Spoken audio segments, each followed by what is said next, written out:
Hello and welcome to Bend the Knee, a Song of Ice and Fire podcast. I am Sir Matt, the Bud Knight. And I am Sir Ezra, the Watchful. Welcome to Follow Up Friday, friends. Follow Up Friday, friends. That's there we go. A lot of alliteration there. A lot of F's. A lot of something, for sure.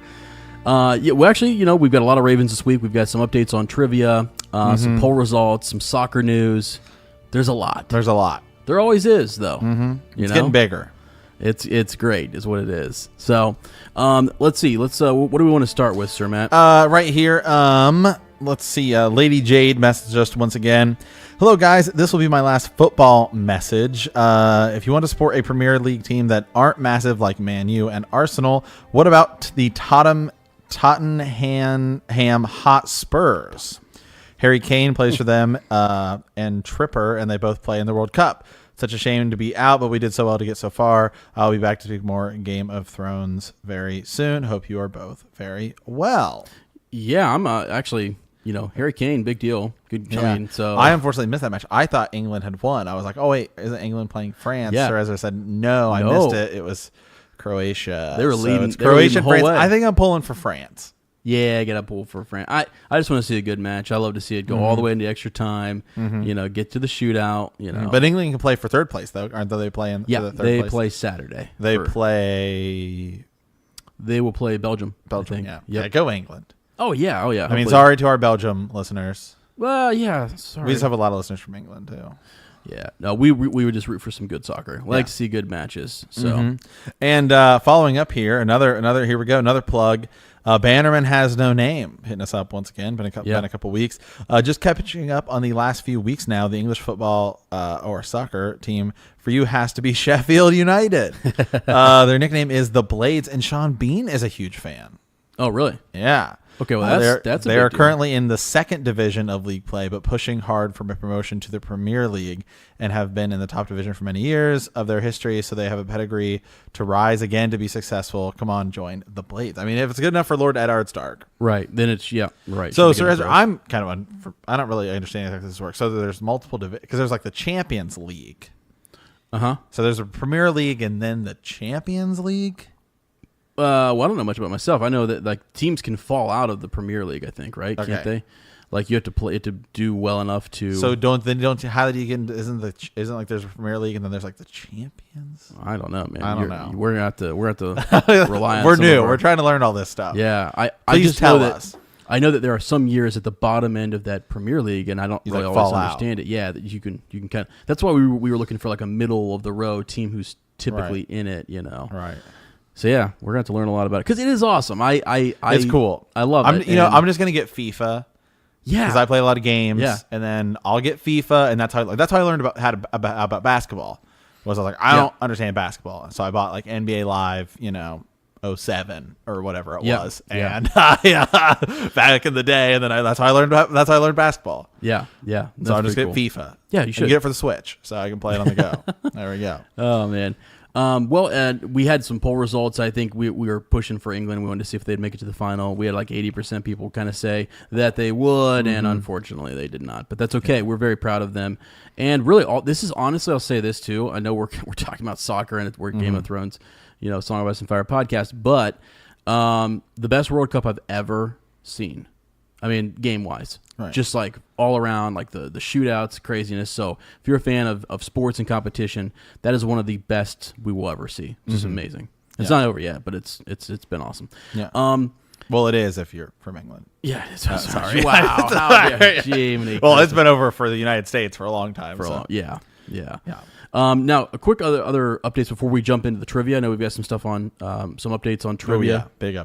Big updates. Before we do that, quick shout out to Regine, who I've been talking to this week, having some regular correspondence with her. Just super pumped to have her along. Actually, was kind of joking. Next summer, I'm going to be going to Scotland, Ireland, and Scotland. 6 days here, 6 days there, and so I'm already kind of planning a possible meet up with people from other projects that I'm doing. Maybe go to England and so I'm saying I think I will take a day and kind of go down there and see who I can run into. So just throwing that out there. It's going to be a year away, planning that out. But I asked her about Sweden and Norway, and obviously she, was like, got to come to Norway. So I think I will.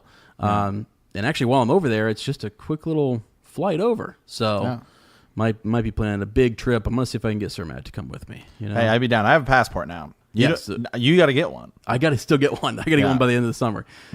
So I got to get one and get ready to go. But big trip planning there. So, just be thinking about that as we, I'll be reminding everybody next summer. But plan on going international, Sir Matt. So. All right. So Sir Ezra and I have been talking a lot about trivia. First of all, let's clear some things up. Yeah, clear them up. Okay. First of all, Lady Lauren asked a question. Here we go. Hey guys, love the leaderboard. Super excited to get back into trivia with these new rules. Question though, is the trivia book-based, show-based, or either? And I said it's book-focused, but every now and then, you never know. We may throw in a show thing. Question. You never know. Show question. But I'd say it's mainly. It's so far it's all been book. Yeah. But some things have worked both ways.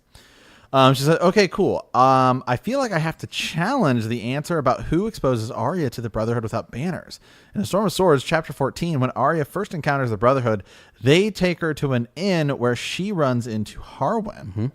He doesn't recognize her at first, but she mentions something about him leading her ponies around the yard. Then Lemoncloak and Arwen asks who she is, reveals to be Arya Stark of Winterfell. Yep. So Regine kind of challenged that. So, Lady Lauren, excuse me. Lady Lauren, kind of challenged that. And so Sir Ezra and I have been talking about the trivia. And good for her, by the way. Good for her. And there's also a little mix up with last week's trivia. So, Sir Ezra, let me explain last week's trivia too. Who was the blacksmith at Castle Black? How does he die, and who kills him? The answer was Donald Noy. Yep. He is killed by Mag, who's the giant while he's defending Castle Black. So what happened was Sir Robbie of Newcastle got it first. So he technically is the winner. But Lord Adam Parker messaged me early in the morning. We had someone come over and stay at the house, and so Sir Ezra wasn't able to get to his computer and edit it in time. Just kind of was going to do it in the morning. Right, going to do it in the morning, which he normally does, and post it. And so it just happened. Our air conditioner was broke. There's a lot of things going on. So it was a mess. It was a mess. So anyway, we ended up Sir Ezra said, it'll be posted by 9. And I had said, Lord Adam Parker had messaged, said, hey guys, don't want to be that guy, but just so you know, the episode didn't post. Which, if that ever happens, absolutely let us know. We're usually pretty on it, but just technical difficulties. Yeah. If that does happen, because we schedule it to post and we just assume it will. But, sure. But that doesn't always happen. So feel free to say that, and we'll make sure it gets posted. But Lord Adam Parker had messaged me. I said, the episode would be up at 9. Yeah. And so then the episode posted because I had thought that it was going up at 9. So he missed it, but then he had immediately right when it posted, within a couple minutes, had messaged me. Yeah. So I feel like I accidentally cheated him out of the trivia because he was ready to go. He messaged me right at 6, episode's not up. I know. So and it's actually it's caused us to rethink trivia. Has caused it. So what we're thinking about doing, and let us know.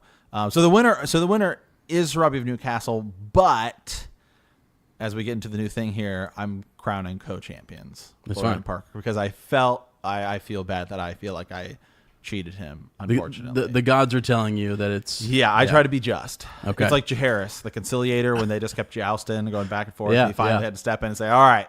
Right. So what we're thinking about doing is we're thinking about kind of changing the leaderboard. That way we can get more people involved. Yeah. Maybe awarding second, third place people, or making a timeline, because we've also realized it's probably unfair if the episode posts at 6 a.m. It is beneficial to people, say, in England and East Coast, because it's a good time. But if you're in the West Coast, then it posts at 3 a.m. Yeah. So it's unfair to people in different time zones. So we're trying to restructure that, and we're trying to think about how to do it. And we want more people to get on the board, and we're thinking about points. So right here, Lady Lauren corrected us. Right. So she should be rewarded for that. Yeah, like a reward for like a for point or corrections. Yeah. something. Well, we've thought about going to like a point-based system. I mean, we guys, one of our favorite things to do is trivia, and I tell you what, man, Friday morning and into Saturday, getting the responses and hearing people be excited about the trivia is the best part for us.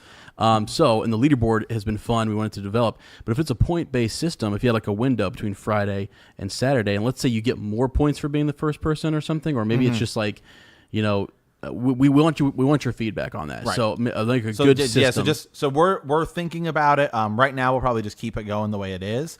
We're considering maybe creating like a poll that way, or finding something that can track it for us. That way, if as the show grows, if we have like 100 people answering, we just can't. Yeah, I was thinking like a Google form. Someone could just, as I post the Fall Out Friday episode on Facebook, you could just go to the Google form, plug in your information. I could then see maybe who's first, second, third. Yeah, I could see 30 responses. Their timestamp so something else to where it's fair to people in different time zones. We were thinking about maybe just saying, it's kind of like a giveaway. Like as long as you respond within a certain time period, like a day or two, then maybe we'll like pick someone at random and award them. Like we were thinking about maybe doing a giveaway, like we mail you like a little button or pen. At some point we might do something. Yeah, so things like that, and just other ways for people to get points. Because it's something like Gus brought this up last week, in that like, hey, I listened, and like he might be listening at a different time, and so it's more about we want more people on that leaderboard, and we want to award points. So those who get on the streaks. Like if you get on a streak of like, we have to think it through, I guess. Yeah. There's a lot to think about. So anyway, congratulations to Sir Robbie Newcastle and Lord Adam Parker and Lady Lauren for pointing out that I was incorrect. So that's why we're kind of moving things around here. So speaking of Gus, or do you want to go ahead and do we want to dive into Lord Adam Parker's? Probably going to be the main show topic, or do you want me to read some of these comments? We also have the Ghost too. So yeah, go ahead. Are we jumping into Ravens then? Yeah, we're jumping into Ravens. Yeah, let's just jump into the Ravens then. Cool. Start with Gus. You put them all in the doc. Okay, cool. All right, then we'll just go back. All right, so Gus just kind of left some comments. He left us 2 comments about both shows from last week. Awesome discussion. Loved the talk about the different religions and how the Stark children have been affected by basically all of them. I will say I was re-listening to some of the John chapters, and there's a part where it talks about John saying like he would pray to either God. Yeah. It's when everything's going on. He's trying to figure out what to do with should I ride Winterfell and all this stuff. Yep. I've never thought about it before, but I would say I'm definitely a Stark fanboy. Talking about Craig Stark there. Sir Matt, as a Targaryen fan, where would you side during the Dance of the Dragons? See, that one is tough. I think I would side with the Blacks. Would you? Okay. Yeah, that's an interesting one, isn't it? Yeah. I also side with Daemon Blackfyre. Because technically, I believe he is Aegon's firstborn son. We'll get to here in a bit when we talk about Viserys II. It's kind of revealed this week as when we talk about Viserys II, and the following week we talk about Aegon IV. The Maiden Vault hooks up, and then Daemon Waters, who he then legitimizes all of his bastards. Daemon Blackfyre. I think he's the actual true heir. See, I think that's actually even trickier than the Dance of Dragons, because that more comes down to, do we follow the male line with the oldest male, or is it just the oldest child? Or is it the wishes of the king? Can the king just name his heir, which Viserys did. The first named his heir as his daughter. So, and then he has another, he marries Hightower, and you've got Aegon the Elder, who the Green, right? Who assumes the throne. Yeah, man, that's a tough one. Like, and because in the end, I mean, let's see, Aegon the Younger, one of the Blacks, ends up marrying one of the Greens to kind of reconcile things. So I do think that's something neat that the Starks, that Kragan and those guys were able to help him out with. But yeah. All right, here we go. As far as the wall, Sir Ezra, I believe you are right, and it definitely took the help of the Greenseers, because The World of Ice and Fire says Brandon sought the help of the children, who we know include Greenseers and the connection to the giants and whatnot. The Greenseers must have been the ones who put the spells and magic in. And a quick another thing about that. So, reading. I did some reading this week. Okay. I read every week. But I'm going through kind of Sam's stuff right now. And Sam is, where I'm at is Storm of Swords. Sam is, or Feast of Crows, excuse me. Sam is getting sent out by Jon Snow, Lord Commander Jon Snow. And Sam is talking about some of the books, and he's talking about how we have a character saying, well, some of the maesters say this about and he's kind of challenging the maesters' writings, because he even talks about the old tales, and he says, well, it couldn't have possibly been this person, because they talk about the children making the pact, but then what was going on here? Like he even says, like, well, they built the wall. Here, we knew the wall was built later than that. It's really interesting. Yeah, so just disputing the histories. Yeah, we talked about point of view, and you can't take these things word for word. He just kind of challenges it. So interesting. I believe it's. I don't remember that chapter, but I think it's Sam 1. Feast of Crows. Feast of Crows. Okay. Yeah, it's where. Right. Yeah. So interesting. Yeah, he's down reading before this, and with like.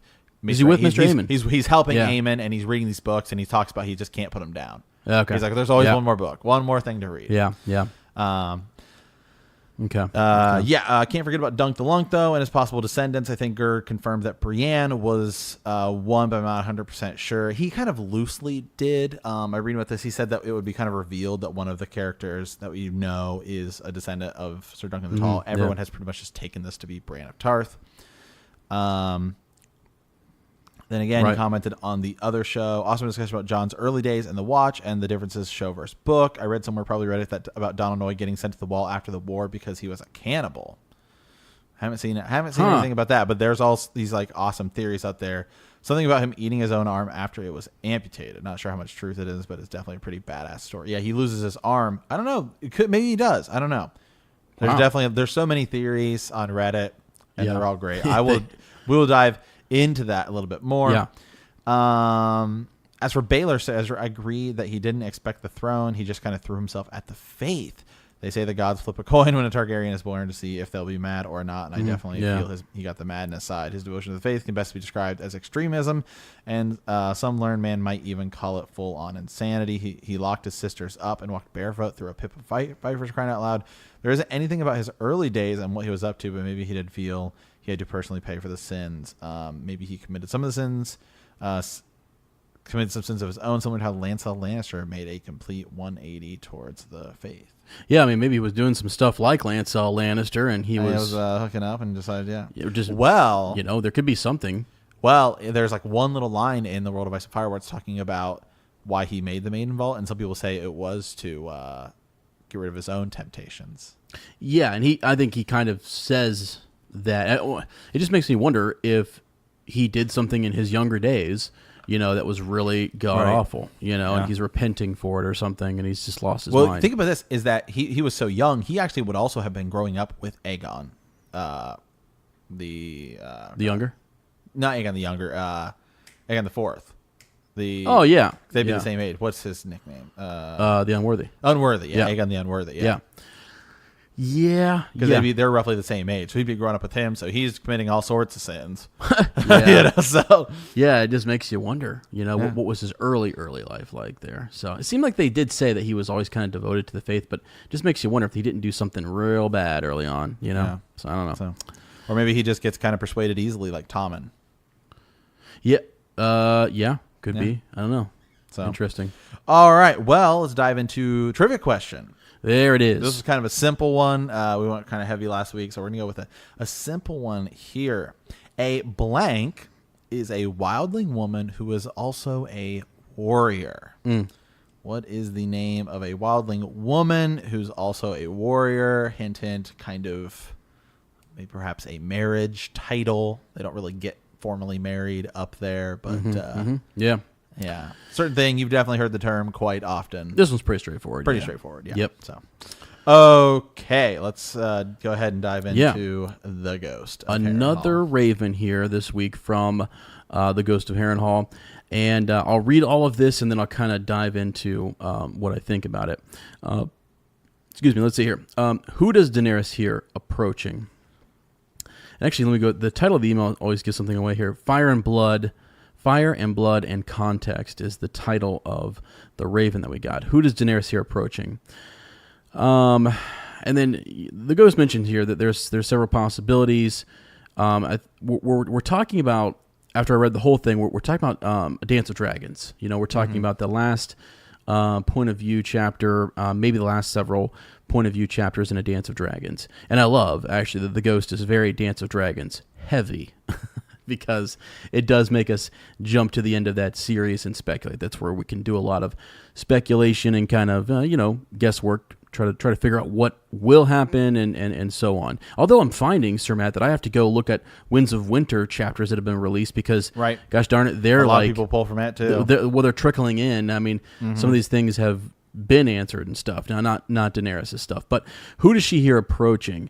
The Ghost says we have options. Is it someone like Jorah, Grey Worm, the Khalasar, Sons of the Harpy, the Slavers, the Warlocks, Greyjoy, and so on. I think it also mentions in here, did Frog get Connington to bring his army to her, type of situation. So there's a fine line. Dany and her people are walking between her new husband and the Sons of the Harpy and the revolting slavers. In response to the attack on his queen, Sir Barristan Selmy rides Dany's silver into the fight, giving heart to her disease-stricken people in her absence. Was he victorious in securing Meereen? So let's just start with that one, actually. Yeah. Let's get back to the question of who she hears. So to back up a little bit, we're in Slaver's Bay, we're in Meereen, and the people are revolting. The Pale Mare, the disease, things like that have come into the city. It's not good. You've got sellsword companies lining up on either side. You've got an interesting fellow named, they nickname him Frog. He's with the Tattered Prince, and he is actually Quentin Martell. Quentin Martell. And he actually, this is interesting. It's not something we've talked a lot about, but Ariana Martell, who is one of the first point of view chapters in Winds of Winter, and that one I haven't read yet, and I'm really itching to go read it after this because it kind of got into it just a bit. There was a marriage pact. You remember we talked about Sir William Derry. At the very start of this, actually helped to get Dany and her brother Viserys out of Dragonstone and away to Essos. Well, he signed a pact with Doran Martell, right? Or Doran, however you say it, Martell. And it was basically that Viserys would marry Ariana. And that would be like the alliance. That would be what would help Viserys come back into his own there. I don't know. And I actually don't know that Viserys knew this. Right, Sir Matt? Because it sounds like it's something that might have got lost with Sir William Derry when he was taken sick and they just lost everything, because if he did, I think he'd be hitting up. I think he would be wanting to capitalize on that. Absolutely. Right? I mean, instead of going around and being the beggar king. Right. So anyways, that didn't work out. Viserys is, I think maybe Doran Martell is just kind of waiting to deliver that news when time is right. I mean, during the Clash of Kings would have been a great time, but Viserys is dead. And so during that time, I think the itch starts to kind of arise to become independent again, or to put, to get back, or to get back at the Lannisters, or to get some influence at court. And he sends Quentin Martell, his son, to kind of, hook up with Dany, to pledge to take the marriage pact that had been signed on the Targaryen children's behalf, and see if he can marry her and gain some type of alliance, there. And honestly, her counselors would be saying to her, as you went back, and we saw this in the show, as you go back to Westeros, you may need some strong allies. And so I think that might be, something that she needs. So anyways, there's that whole piece with him, but he's actually killed, Sir Matt. Yeah. He's actually killed by the dragons. He spends 3 days in bed just burning. I mean, I think Sir Barristan Selmy at one point says it would have been better if the dragons would have just eaten him. But Dany, during the fighting pit scene, she actually has to, she goes, her Drogon shows up, and there's this whole commotion where she flies off on him, and they're trying to kill her dragon, and all this craziness is happening. There's a revolt, infighting, and stuff happening. She is like gonzo. She's out of there. She is out of Meereen. She is in the Dothraki Sea with her dragon, and we're going to get back to that in just a second. So during that absence, the ghost is asking, did Sir Barristan Selmy, was he victorious in securing Meereen?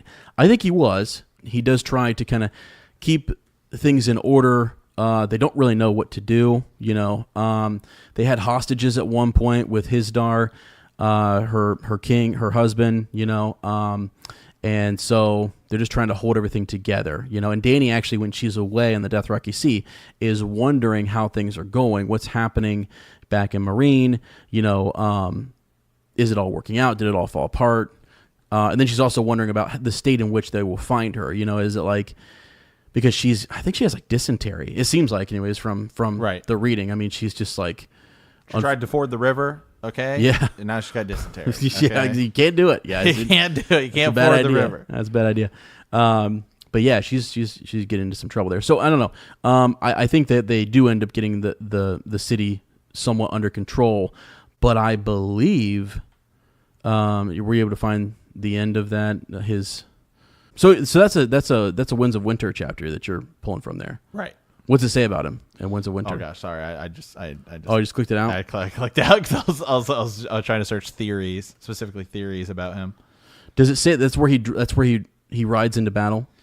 This is from the wiki here. Sir Barristan, the Yunkai threat in the second siege of Meereen has been augmented by the presence of the bloody flux. Sir Barristan notes that under normal circumstances he would defend Meereen from behind its strong walls. However, because of the Yunkish introduced the Pale Mare into Meereen by catapulting inflected corpses over the walls, he resides to ride out and meet his enemies on the field rather than watch the impending outbreak annihilate Meereen. On the eve of the offenses, he gives a pep talk to his newly anointed knights and soldiers when his talk is interrupted by the arrival of dawn. Barristan orders the Red Lamb to sound the attack.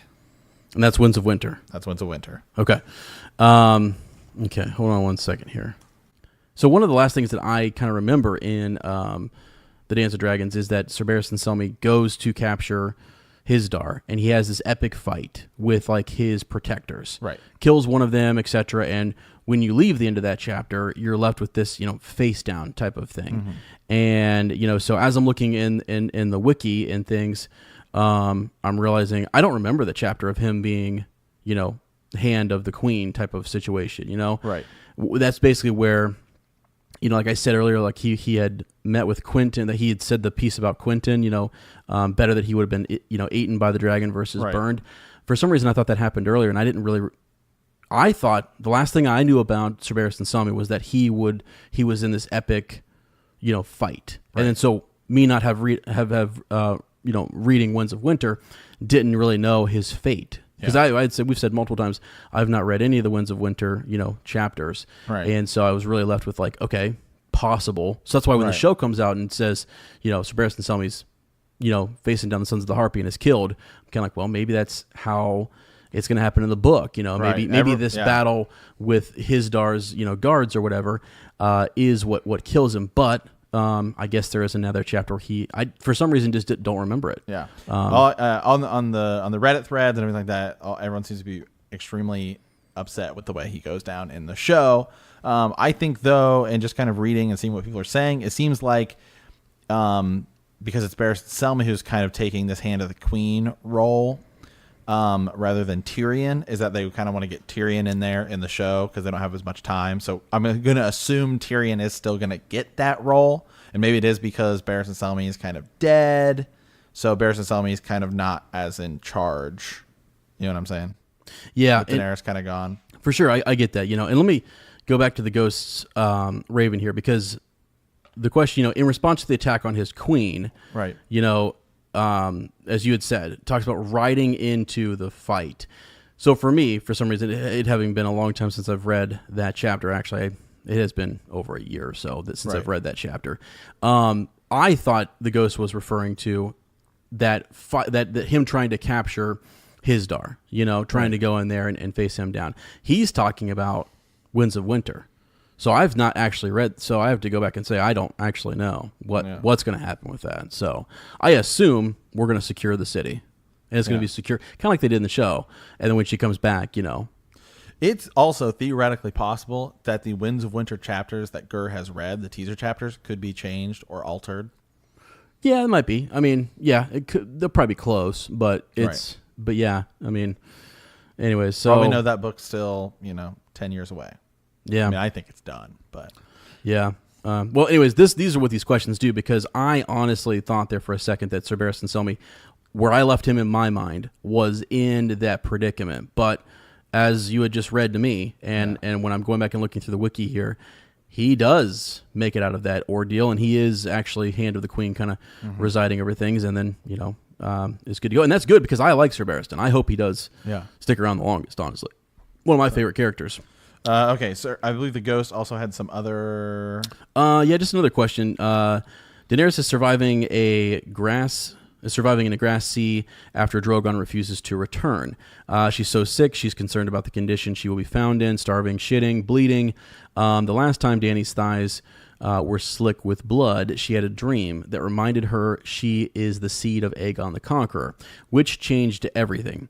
When she's under attack in the city, Drogon tries to save her with blood and fire. Did he fly away and stay away because he wanted to, or was he summoned by Dragon Binder? Yeah. Question. Well, that's a good question. So we had to go dive into this chapter before we started podcasting here, because I had kind of forgotten it. So Dany is...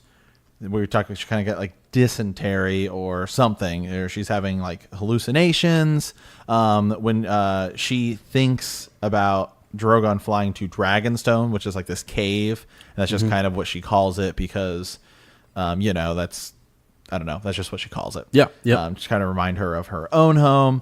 And you and I were talking about this. Is it the idea that Dragonbinder is being blown and causing this to happen, or is it just maybe she's kind of losing her connection to the dragons? Also, before the show, we were kind of talking about Valyria and kind of how you have the spells. Maybe that has something to do with it. Yeah, I guess I'll open up the book here a little bit, because this is a little bit a little foggy on it. Let's see. So in Dany's last point of view chapter, one of the things, she starts to think about how the dragons are controlled. She says that she would have sooner returned to Meereen on her dragon's wings, to be sure, but that was a desire Drogon did not seem to share. Right. Okay. And then she goes on to say, the dragon lords of old Valyria had controlled their mounts with binding spells, sorceress horns, and so on. So, and she actually... throughout this whole chapter, she's kind of motivating and pushing herself with her own whip, like she would on her horse. She's like tapping her thighs with the whip to kind of like keep herself moving along, which is interesting. And she talks about how that's more of an annoyance for Drogon than it is giving him any direction. With her horse, if she whips her horse on the right side, it will go left because it fears that. Dragon will do the opposite. It's annoyed and it wants to attack, and so it will swing, towards the touch and stuff. And by the end of the chapter, she just loses the whip and she's just, on her dragon doing her thing.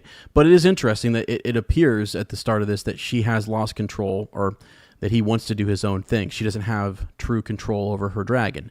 And Quaith's visions come up a lot in this, or not her visions, her conversation with Quaith. Let me see if I can find it real quick. I marked it here. Here we go. So at one point, she's recalling what Quaith had said. To go north, you must journey south. To reach the west, you must go east. To go forward, you must go back. To touch the light, you must pass beneath the shadow. And then she says, Quaith, Dany called, where are you, Quaith? And then she saw her mask is made of starlight. Remember who you are, Daenerys. The stars whispered in the woman's voice. The dragons know. Do you? And so this is she's having a lot of visions and different things are going on here.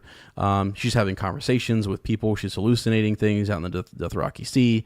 And basically, she has to go back to go forward. She has to go back to her roots, and through that, she's got to meet up with Khalasar. You know, she's going to meet back with the Dothraki. So, and she does that actually at the end of the chapter. So now I don't know, man. Is he summoned away, or is this just his place where I think he's really honestly just set up shop here until she decides she wants to be a true Targaryen, and she wants to actually, you know, like fully kind of commit to this, because this whole chapter is her about thinking about her life in Meereen and getting back to her home and her place of power, which is Meereen, and that's not her roots. That's not the going back to that Quaithe is talking about.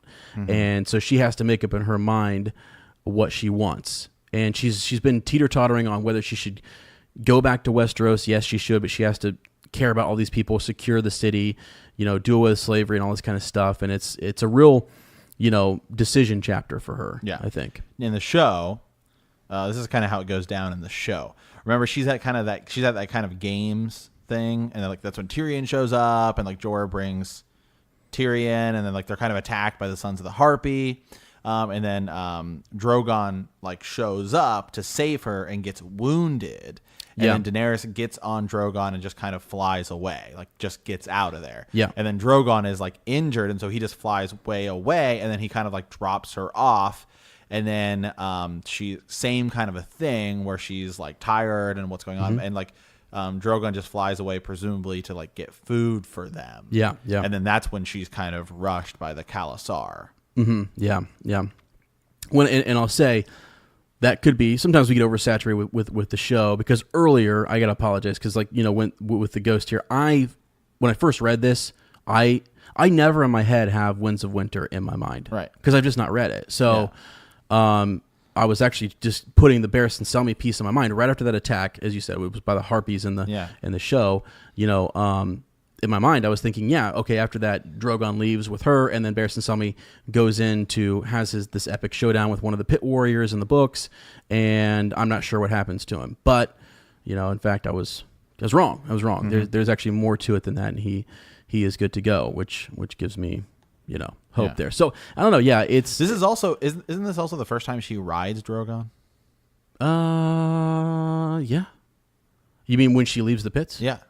I think so. Yeah, because I'm looking at the Game of Thrones wiki right now, because sometimes we just like to cross compare them. It says Dany climbs onto the back and bids him to fly, becoming the first Targaryen dragon rider in over a century. Could also just be she hasn't broken him in. Yeah, she hasn't broken him in. Yeah, for sure. Yeah, because I think it is. Yeah, she like approaches him in the pit. He like, you know, the whole thing happens again where she's like covered in dragon flame, and it doesn't hurt her. She's good to go. Mm-hmm. Burns her hair and stuff like that. So yeah. Anyways, honestly, Ghost, you got me this week. That's a tough. I mean, the Barristan Selmy stuff, I had forgotten, quite honestly. So that's right, because there's only a handful of Winds of Winter chapters that are even released. I didn't know there was one with him though until you literally just read that. So that's why I had to like pause for a second and think like, oh crap. Yeah. I'll pull that up to see which ones. I think it's like 6 chapters. Okay. Well, anyways, thanks though. Appreciate that. We'll try to be a little more. 8. There are 8 Winds of Winter chapters released. Okay. Cool. That's awesome. Okay. So let's move on here. We have Sam the Hammer and Lord Adam Parker. They kind of go together. They're about crows and ravens once again. Okay. And Lord Adam Parker's is long. It is, yes. So I'll read Sam the Hammer's here. What do we got? Sweet. Yeah. Let's see. Oh, and actually, Sam was the one who kind of got us in that conversation of Crow versus Raven, right? At the end of last week, and I said there was more we needed to do to dig into it. And so he says a follow up, you know, to last week. My take on the brand / cold hands quote I sent through is that it is hinting that Bran doesn't know the difference between a crow and a raven. I read it as a group of crows flying around, which he mistakenly refers to as a raven. Point of view is everything. So when he says three-eyed crow, he actually sees a three-eyed raven. I agree with Ezra that the show has probably just shortcut this detail for us, but maybe it's going to mean more in the books. Maybe it's just a reference to blood raven, but I can see crows and ravens taking a more important symbolism, type of role going forward in the books. Yeah, absolutely. Sam the Hammer. I kind of agree with that.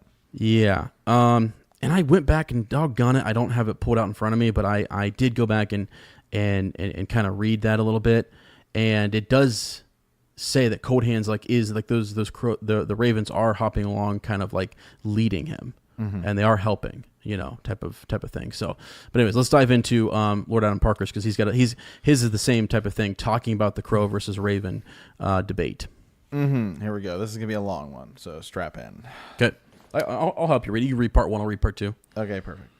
Dear sirs, after listening to the crow versus raven debate for weeks now, I had to extract wisdom from the earth. Those are his words, by the way. His words. Just to be clear. It's been a while since Lord Adam Parker has actually submitted like a raven. I know. Below, you'll find ravens and crows as told in folklore with the common beliefs our ancestors had about them. Then I talk about how Gur uses crows and ravens within the A Song of Ice and Fire books compared to the facts about birds. Then I conclude with a theory you may have come across with Order of the Green Hand, and about if Bloodraven is the three-eyed crow based upon how crows and ravens act with nature in the past literature. I hope this can put an end to the ongoing debate. Lord Adam Parker continued with context. Although crows and ravens are two different birds, it is often difficult to tell them apart. We have several depictions and legends about how these birds in various cultural traditions, but more often than not, we see that both birds are mentioned synonymously, except in some extremely rare cases. First, let's define what these birds are.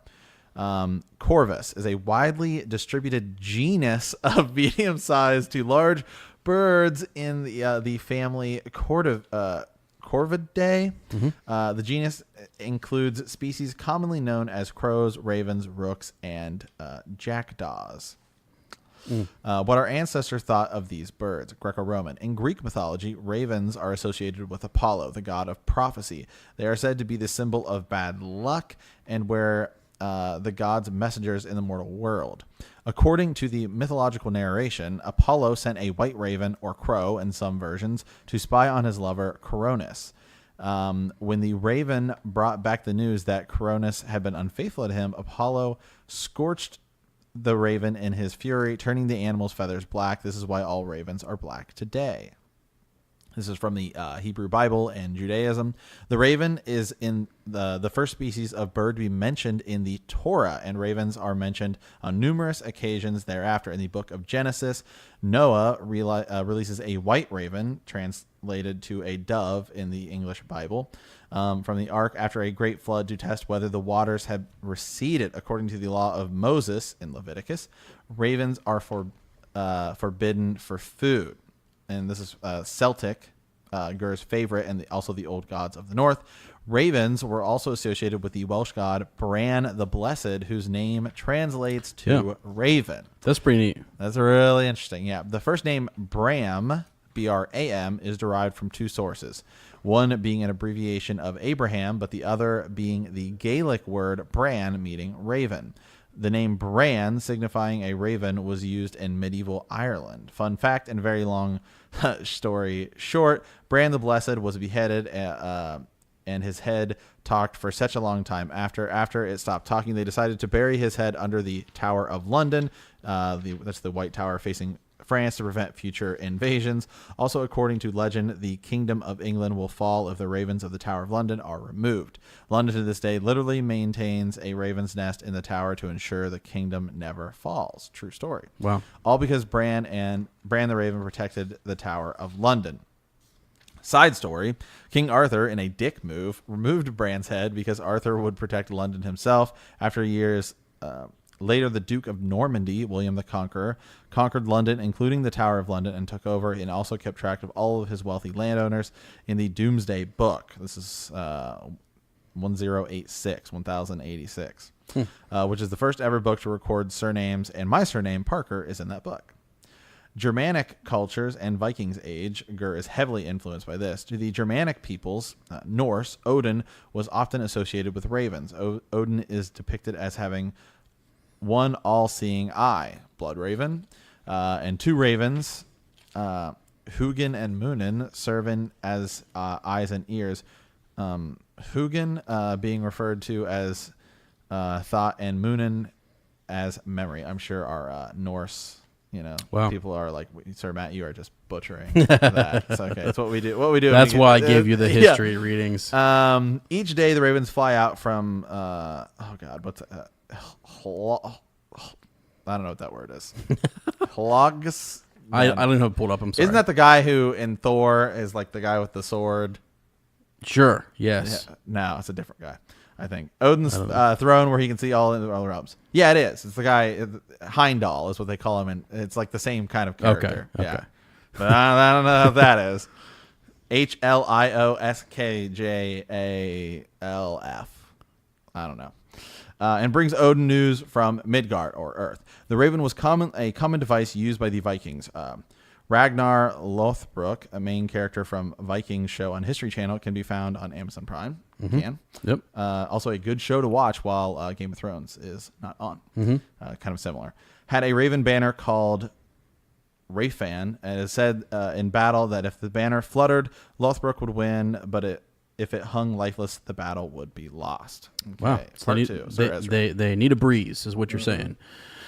So there's some history. There's some how their ravens and crows and things are kind of used throughout various histories. So part two here, the game of Corvus here.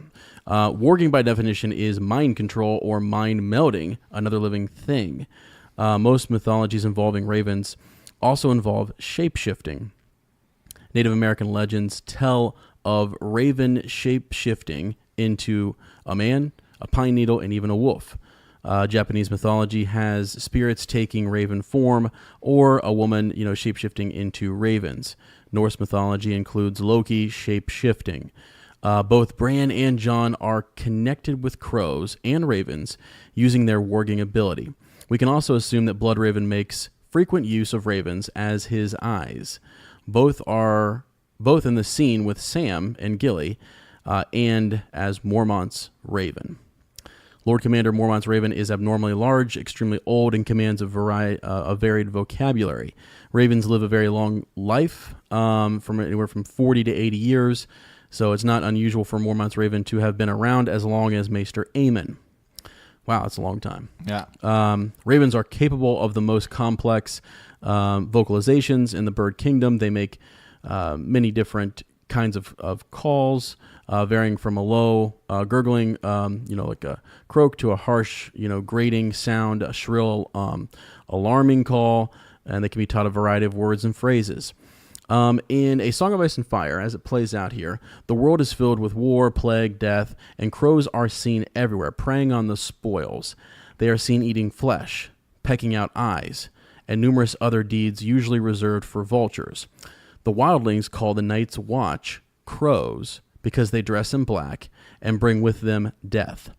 Crows and ravens are often use their amazing high IQ to manipulate other species where meals are concerned. They have been observed calling to dogs, wolves, or to other predators to calling these wolves and predators to attract them to a corpse. The raven cannot scavenge or open with their own. So they basically they want them to open up the flesh and they can get into it, right? This advanced intelligence also allows them to share social and territorial spaces with these kind of predators without becoming prey themselves. Ravens and crows have been observed working together to distract a person or animal away from a potential meal so the other can snatch it away. Historically, crows have been depicted scavenging or circling the dead through many art forms. Think of Ned in Season 1, and have been used in Norse and Tibetan rituals to consume corpses in honor of the dead as vessels for rebirth. Among the vast arsenal of messenger ravens employed throughout Westeros, the Maesters of the Citadel use a special white raven to distinguish messages coming from the Citadel from other messages. Not to be mistaken for an albino bird, white ravens are quite real and are the result of leucism. Like a genetic disorder whereby the pigmentation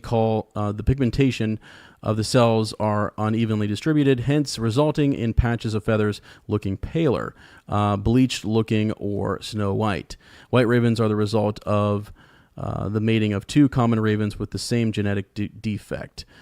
So basically white ravens are a thing. Yeah. They're real, right? So this is how crows and ravens are depicted in history, literature, and A Song of Ice and Fire. Interesting fact. Sir Matt? Yep. So up here, I just pulled up a picture of white ravens, and it is not albinoism. Because I'm looking at the ones here, and they all have blue eyes. Wow. That's interesting. It's interesting. Okay. Part 3? Yeah. Is blood raven the three-eyed crow? In my travels, I came across this theory by Order of the Green Hand, how blood raven is not the three-eyed crow because the difference between crows and ravens. Ravens are the traditional helpers of humans, giving knowledge, tools, and conveying messages. Crows, on the other hand, are tricksters, often associated with evil and wrongdoers. What is also apparent is that George R. R. Martin knows the difference and has applied it in A Song of Ice and Fire. Ravens are the messenger birds of Westeros, with white ravens signalizing the change of seasons. They are also the helper birds to Brendan Rivers, known as Bloodraven for his birthmark and his character. Bloodraven, whether misguided or not, is attempting to serve the realm with the greater cause of humanity, his larger motivation. Jeor Mormont's bird, which helps Jon become Lord Commander of the Night's Watch and utters suspicious words at various times, King being the most telling while looking at Jon, is a raven. At the same time, crows also make several appearances, none of them favorable. The title of the fourth book in the series, A Feast for Crows, is about mass death. The wildlings, or free folk, refer to members of the Night's Watch as crows for their black garments, but also to mock them as carrion feeders, harbingers of death, and targets. Crows show up at various times after battles to feed on the dead, and then there are the most famous of them all, the three-eyed crow. The vast majority of fandom mistakenly believing that Bloodraven is a three-eyed crow, but as Order of the Green Hand pointed out, that is not correct.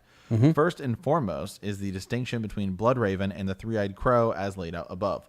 Bloodraven is associated with ravens, never crows, except as a member of the Night's Watch, and that is a label of the wildlings or free folk would call him, not something with which he associates himself or his bigger role as helping a humanity. Second, when Bran and company first encounter him, Bran asks him point blank whether he is the three-eyed crow, and Bloodraven and Leaf deny it. Specifically, Bloodraven does not recognize the creature, but relates that he was once a crow, that is, a member of the Night's Watch. Leaf corrects Bran and calls Bloodraven the last Greenseer. Thus, the three-eyed crow that has not only contacted Bran and Jojen, but also seems to have contacted Euron, giving him the crow's eye obsession, is a separate entity from the Bloodraven with its own ability to enter dreams and give people the third eye. So Ezra is just smirking across the table at me. Given that crows opening a third eye is in order to take their souls in mythology, the three-eyed crow seems to be using Bloodraven's green sight for nefarious purposes. In Jojen's chase, the three-eyed crow convinced him to secret Bran away from Winterfell. It also provided Theon and Ramsay the inspiration to bring Jojen's Green Dreams predictions of Winterfell drowning to fruition. Also, Order of the Green Hand convincingly argues in Game of Thrones the old powers are walking. The Winged Wolf video that the three-eyed crow manipulating Bran and company into taking the iron swords into the Winterfell crypts, where they were holding those spirits within, out of the crypts unleashing the ice dragon serpent. Last but not least, Euron Greyjoy's King's Moot speech takes on an even more ominous meaning once we understand Euron not as a manipulator of events, but as a tool of the three-eyed crow. He proclaims that Westeros is dying, not weak, not enfeebled, but dying. He promises that an Ironborn will feast before the fall of the night. That is, they will feast before the end of days. Euron sees himself as a euthanizer. Only in this case, Euron is seeking to euthanize Westeros. In other words, a three-eyed crow is not Bloodraven seeking to aid the realm, but an entity seeking to kill all of humanity. There is only one group that could use Bloodraven for that purpose. It is the same group that seeks the death of all humanity. It is the same group that is behind the faceless men who want to give the gift of mercy of killing all humanity. Valar Morghulis. It is the same group that has its consciousness absorbed into a collective mind that goes back hundreds of millennia. It is the same group that has been driven to the near extinction by humanity and is harboring a grudge. They sing the song of earth, and every song must have its balance. The children of the forest and their weirwoods are the three-eyed crow, and they do not have good intentions. Remember the words of House Parker from Earth Wisdom.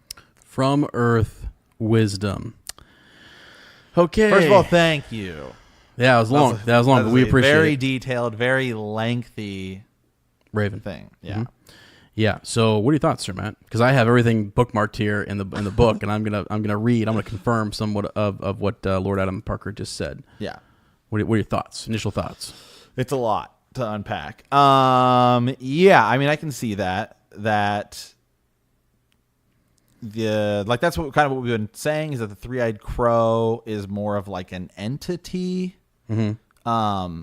In that like it is potentially using Bloodraven, right? Yeah. Like it's kind of feasting on him, and that it's trying to like implant itself into Bran. Whether or not it is like a good thing or a bad thing, I still think remains yet to be determined. Okay. Because something about it still just doesn't make sense to me, and that is the children of the forest and the others. Okay. I don't see how the two are connected. How the two are connected, because to me that's the one thing I can't really get past is unless the three-eyed crow is manipulating also the children of the forest, which is possible. But I just don't. It's a tricksy bird. It is a tricksy bird. But what would be the purpose of that? To kill, like if you kill everything, what are you left with? Well, what's like? That's where there has to be a bigger plan. Well, that's where I think either, like you said, either they're together, like as Lord Adam Parker has said, either they're together, they're working in cahoots, or they are. If he's using the children, then as you mentioned, do the others fit in with the children? If they're separate and he's just using the children, then the others are just wanting control. Right. They're just wanting to take over. Perhaps. Now, maybe Gur could be going down this route. So hear me out on this. Okay. So and it's in a lot of things, but the first thing I kind of think of is Supernatural. Mm-hmm. You've seen it, right? Yeah. Okay. So in Supernatural, there is the part, I think it's like season 4 or whatever, where Sam and Dean are like tracing down the 4 horsemen of the apocalypse. Yeah. And they're tracing them down, and it's like war, pestilence, pain, and then they get to death. And Death kind of says, like, yeah, like, while I am one of the 4 horsemen, he's like, I have a much bigger, more important role. Yeah. In that he's like, everything ends, including God, right? And that could be something Gur is ultimately going with. Well, yeah, we are going to have this clash between R'hllor and the Great Other. But at the end, like you think about like time, everything theoretically could end. So Death is like the ultimate winner. Yeah, behind everything. Behind everything. So maybe that's what Gur is going towards. And then you could kind of get into like, in like the Matrix where you have like, what's the guy's name where he's like, we just reset the whole thing. Oh yeah. The architect or whatever. The architect or whatever. Yeah. Like maybe that is like, maybe that's the thing, is that it's the wheel and it's a constant cycle of life and death, and and like they're intertwined, but there are like some things like where death still is even outside of that. Outside of that. Outside of the wheel, yeah. Outside of that. So I don't know. Okay. Yeah. Interesting. That's an interesting thought. A couple things I want to shore up here. I thought are interesting from this chapter, because we are talking about I think it's Bran. If you guys want to go read this, I think it's Bran 2 and A Dance of Dragons. And, they're with Cold Hands. By the way, did you know, and this is one of my heartbreaks, I have a theory I was working on, and I got heartbroken by something that So Spake Gur, or So Spake Martin, that really kind of tore me up. I'll tell you guys about that later. But in reading some of the things that George R.R. Martin has said about theories and speculation, he's often said Cold Hands is not Benjen Stark. Yeah, he's not. So just throwing that out there. Okay, so when we talk about Cold Hands here, that's sort of been mentioned by George Martin. Okay, but Cold Hands is talking. He's leading them along. The Ravens have helped. they're talking about the warded cave. Mira is talking about it. They need to get inside of it. The cave is warded. They cannot pass. The ranger used his sword to point. You can see the entrance there halfway up between the werewoods, that cleft in the rock. I see it, Bran said. Ravens were flying in and out. Ravens were flying in and out of this cave. Mm-hmm. Hodor shifted his weight. Hodor. Mm-hmm. And so it goes on a little bit here. They were talking about, at one point, they're looking at the snow. Let's see here. No one's here, said Bran bravely. Look at the snow. There are no footprints. Interesting. The ranger says, the White Walkers go lightly on the snow. You will find no prints to mark their passage. Very interesting. I thought that was kind of neat. See. A raven descended from above, settled on his shoulder. Only a dozen of the big black birds remained with them. The rest had vanished along the way. Every dawn when they arose, there had been fewer and fewer. Come, the bird squawked. Come, come. Bran thinks to himself, the three-eyed crow. And then he thinks, the green seer. It's not so far, he said. A little climb, we'll be safe. And they start to make their way up. Now let me skip ahead in the chapter here. They get there. And there's a little bit of an attack that kind of happens before they get into the cave, And Mira is meeting with Leaf here and actually runs into one of the children of the forest. Who are you? Mira Reed asked. Bran knew. She's a child of the forest. He shivered, as much from wonderment as cold. They had fallen into one of old Nan's tales. The first men named us children, the little woman said. The giants called us Wadok Na Gran, the squirreled people, because we were small and quick and fond of trees. But we were no squirrels, no children. Our name in the true tongue means those who sing the song of earth, as Lord Adam Parker just mentioned. And so they go on, they talk a little bit more. She's over 200 years old, all of this good stuff. Now, interesting thing about the ranger here. We're covering a couple different topics, but let's see. Do you have a name? Asked Bran. When I am needing one, she waved her torch towards the black crack in the back of the wall of the cave. Our way is down. You must come with me now. Bran shivered again. The ranger. ... Right. He cannot come. They'll kill him, said Bran. No, they killed him long ago. Come now. It is warmer down in the deep, and no one will hurt you there. He is waiting for you. The three-eyed crow? Asked Mira. The green seer. And with that, she was off, and there was no choice but to follow. So a couple things. They killed him long ago. Who's they?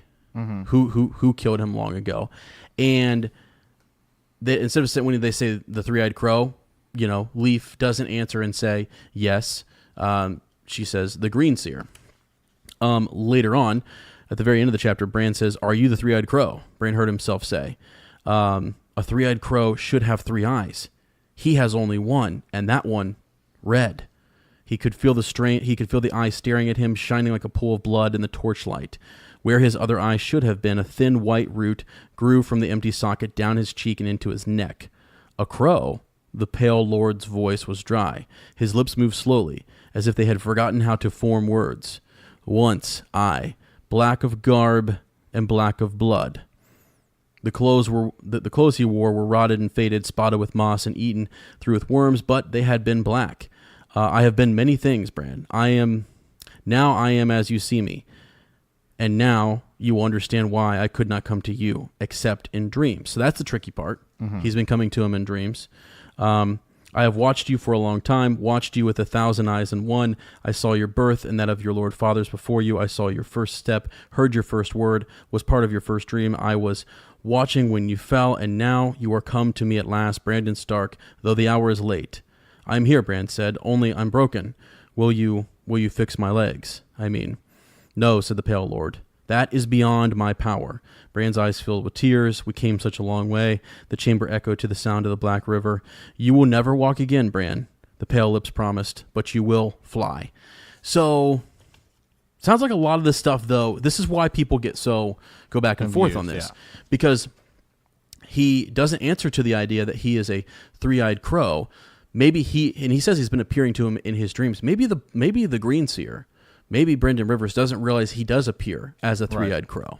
So that could be one of the, the things there. Because he does say, I've visited you in dreams. I was there. He does say that he will fly, which mimics what the three-eyed crow said. But again, the three-eyed crow could be manipulating some of, what the last green seer was trying to do. Mm-hmm. So there's the confusion. I just wanted to kind of read it, throw it out there, and it's food for thought. People can kind of digest it, think about it, go read that chapter, and what have you. So, yeah. Oh, thoughts, Sir Matt? Anything?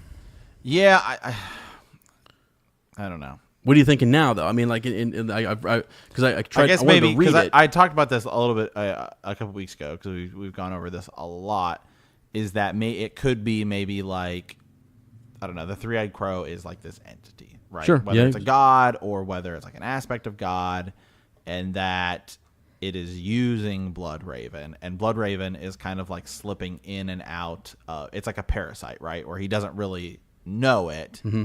Of what's going on, because he's also like crazy old, and he's like withered away, and like clearly the tree is keeping him alive, or something. And they talk about there's lots of other bones and stuff in there, and that maybe other people had come over. That's theories, is that other people had come and it's either used them or it's tried to use them, and maybe none of them were green seers, because you would have to imagine that other people will have found that cave at certain points. Yeah, it was warded. It was warded against, though. So how those something's happened in there to get all those something's happened in there, sure, but there could be other people being drawn in, right? I think if you went in there and you left, I think once you go in, you're not leaving unless the children or the last green seer or whoever this three-eyed crow entity, God is associated with, whatever that's going on there, or the Night King will let you leave or not leave. Gets in, and then like in the show. So from the Earth wisdom, lots going on there. I just think it's interesting. It's again another indicator that the books are very different and whatnot. So, yeah. Okay. Anything else on that? No. I'm still on where I. Still processing or what? I will both, but I still think I feel like he is. That Bloodraven is the three-eyed crow. I think I stand opposed to Lord Edinburgh. Oh boy! in this matter. Oh boy!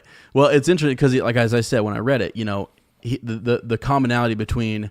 That he'll never walk again, but he will fly. That was the dream where the three-eyed crow showed up to him and said that he needed to fly. There's just different pieces there that kind of fit. It's interesting. How do green seers appear, to other people in their dreams? Are they coming through as a three-eyed crow and they don't realize it? You know what I'm saying? Is that what's happening? How would he not know that he's the three-eyed crow? Because I guess my thing is. Why wouldn't he just say, yes, I'm the three-eyed crow? But he says no. He says a crow. Because the crow's a weird animal. He says I'm a green seer. I'm a green seer. So I don't know. So is the three-eyed crow's purpose to get Bran to become the three-eyed crow, or it says open your third eye? Yeah. Maybe Bloodraven only has one eye, so now he has two. Maybe that was the problem. Is Bloodraven, but he also has 1,000 eyes and one. Right. So yeah. Jesus. So All right. Okay. All right. Enough of that. Enough of it. All right. Let's move on. What do we have here? What do we have next? We have a new one. I'll let you read this one. We have a new patron, I believe. Okay. Yeah. David. Is it? How would you say that? David Thyberg, I think. David Thyberg or Thieverage? Thiever. I don't know. Yeah. Sorry, David. We'll have to get a little pronunciation on the name. Yeah, Sir David. They actually. What did he say down here? Sir Gibbs the Inquisitive. Yeah, Sir Gibbs the Inquisitive. I like that better. Okay. Yeah. So Sir Gibbs. Where's it he is. Sir Gibbs. I don't know. That's great. I love it. Yeah. So he's from the There land. are no such things as coincidences. Yes. Yeah. This is great. So he's from the lands of Pullman, Washington. So over, Sir Matt will be traveling there I've been soon. to Pullman. Yeah. The land of the Cougs and supplier of grain to the realm. He's a new listener to our cast here. And he can honestly say that he... he says, and can honestly say I have not found a podcast like Bend the Knee. Good. Yeah. Glad to hear that. That's the idea. That's the thought. I've listened to 5 or 6 different podcasts on Game of Thrones, and they're all the same. They cover the show mostly with only slight references to the books and do not get deep into theories and lore and how wonderful the world is that Gur has created. I love listening to you guys drop theories and cover not only the HBO series but the books as well. So for that, I thank you, kind sirs, for the amazing work that you do. Thank you, appreciate that. We do. I will say that real quick, just to kind of toot our own horn. From what I have kind of seen is, I think we're book heavy, but I would say we are the most hybrid that I've found. Where we also talked about the show. It seems like it's one or the other, which is most things. I kind of look at everything, whole thing. I mean, sooner or later, I'll start talking about the House Forrester from the game. Pull that in. Iron from Ice. Pull it in. There's a lot of stuff there. What's the North? That's a great video game. Yeah. There's something there. Gur's had a hand in that too. So yeah. But Sir Gibbs has got me thinking again. Just back to like the way in which the show works. And guys, you have to understand. Sir Ezra the Watchful wants to be right on everything. I want to get it all right. So the whole Barristan Selmy thing is just like a thorn in my eye. I'm pissed that I didn't have everything ready to go. There's so much, man. There's so much to do. So although we are book heavy, it's like we open up Fallout Friday to just like the whole damn series. Mm-hmm. And my God, you got to remember everything from Marwyn, the mage, to the first chapters of every prologue. Matters. It's just freaking nuts. I'm surprised we haven't got like Hedge Knight questions and World of Ice and Fire questions. Oh, we will. I mean, I think those are some of the people don't get into those as much unless you're really trying to dive. Well, theories will take you there, speculation and theories and stuff. So, anyways, we appreciate that because it is a lot of like, before we do these things, it's just a lot of going in, diving back into the chapter, trying to figure out where it's at, pulling the actual quotes. So we appreciate that. So I can dive headfirst on a tangent of numerous points and discuss them all in one email. However, I find myself leading to the discussion of the Night King and the possible relationship to the Starks from what we hear and see in the show only. So he's got a couple different points here that we're going to kind of discuss. Number one, in the show, they show us at the end of one of the episodes where the White Walkers bring the baby from Craster to the Night King. The Night King touches the crying baby, and the baby's eyes change blue, now becoming a Walker 2. And I actually wonder, I'll say, is it a Walker or is it another? What's going like is that it's not a white. It's not a white. Not a white. There is a difference. And even the show, you'll kind of see that is so if something dies, it's kind of a white. Yeah. If something is alive, it appears that it would turn into a White Walker. Kind of like this baby. Most of the main theories is that Craster, that's the others let Craster keep making babies so that they could come take them, right? We kind of know that. Yeah. That's why they were sacrificing them, and so the others would leave them alone so Craster could just live there and hook up with his daughter wives. Yeah, that'd be great. Yep. Yeah. Jeez. So crazy.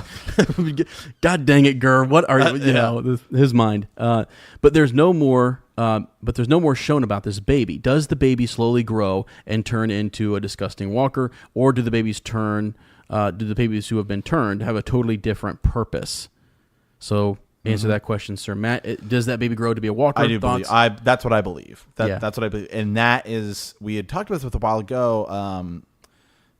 Somebody had raised a raven, I want to say, about this. I want to say it was somebody who, like, I can't remember. If you were one of our regular ravens, I feel like this was a raven we just got, and then that person hadn't sent it another raven. Yep. We'd answered it at the end of one of the main shows. Was they had said, what if the baby, like Gilly's baby, like that's what the Night King is after? Like yes. Really after. Yeah. Is that he wants to turn it. It's supposed to be. So maybe we're speculating is it the 100th one or some ceremonial. There's all that. Yeah, I've seen that on Talking Thrones and stuff like that. But yeah, could be. I mean, like I think it's just growing up to be a walker, and just converted, in some form. Him pressing his finger to that baby and the baby turning and the eyes going blue. In the show, the other thing where you see when the walkers are first created and the obsidian is pressed into their chest, the dragon glass or whatever. This is all show, right? And they turn a living person that is not dead into something else. So they are alive. They're right. Well, they're of the living. Isn't that kind of what the dead? Isn't that kind of what the children did to Cold Hands in the show? Who is Benjen Stark? Yeah, is that kind of what he alludes to? He doesn't really outright say. It just says like when they found me. Yeah. This is what they did. I don't remember that part actually, but yeah, you're probably right. Yeah, it's when he finds Bran. Okay. Yeah. So, anyways, to answer that, I think they just grows up to to be a walker. Yeah. Number 2, though, the White Walkers in the show love leaving bodies and heads of people killed and animals killed in this rune style artwork. What's the speculation you guys have with the significance of these symbols? Yeah, that is not in the books at all. Yeah. It's not right. It's not in the books at all. Actually, to be honest, the White Walkers in the books aren't really there at all. We know they're there. I think we only see them twice. I think the only 2 times we see them are the epilogue and when Sam kills one. Uh-huh. I think that's not the epilogue, the prologue. Of the first book, right? Prologue, yeah. Sir Waymar Royce. Yep. Like that's it. I believe that is the only others. 2. And they're not. We know they're out there. They're referenced. Yeah. Right. Well, others and White Walkers are thinking the same thing. Sir Ezra and I differ a little bit. I think they're the same thing. Well, yeah. I just mean like in the book how they're termed. I think in the book they're always called say the White others. Walkers though. No, they say White Walkers in the books. In reference to the others. Yep, there are definitely moments where is that not what they call, like we would call whites, the dead that are risen? Isn't that what they're calling White Walkers? Well, and the others are different. See, the others are. What you're saying they call white, like a white is also a other. I get a White Walker, a white and a White Walker. I'm just asking. So there is in the show it is kind of explained a little bit more. So you have whites, which are like dead people. Then you have the White Walkers. They never call them the others in the show. In the books, though, there are definitely references. More often than not, they refer to them as the others. But there are a few instances where they say White Walkers. Okay. And it's mostly when they're talking about like Grumpkins and Snarks, with like referencing things that are beyond the wall. It's almost like they're giving it more of a like specific title. Okay. Right.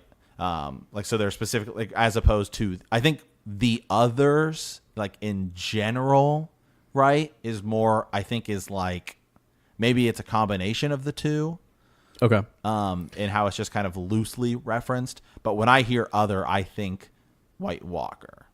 Okay. Well, I'll just read what the wiki says. Yeah. Because I think go ahead. Yeah. The others, also known as White Walkers, Cold Gods, and White Shadows, are a species of humanoid beings that exist in the north beyond the wall. As they have not been seen for 8,000 years, they are considered to be extinct.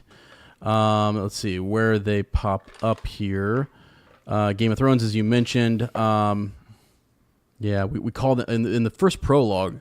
They're called others. There are others, yeah. But in A Clash of Kings, they're speaking of the others in Clash of Kings. I think you're right. At some point, they might call them like. It's very rare, but it's like 1 or 2 times to be completely honest. But yeah, I will refer to them as the others. Okay, that's fine. Yeah, that's in fine. the book, just because it's so. That's fine.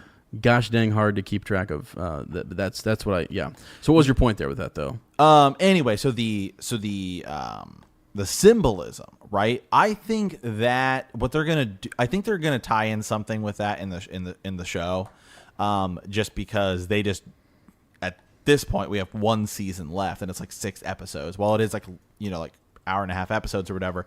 I think they're just going to give us some kind of backstory, and there's going to be something to do with the symbols, just because I think they're going to have to tie a lot of stuff in, and they knew that they would run out of time.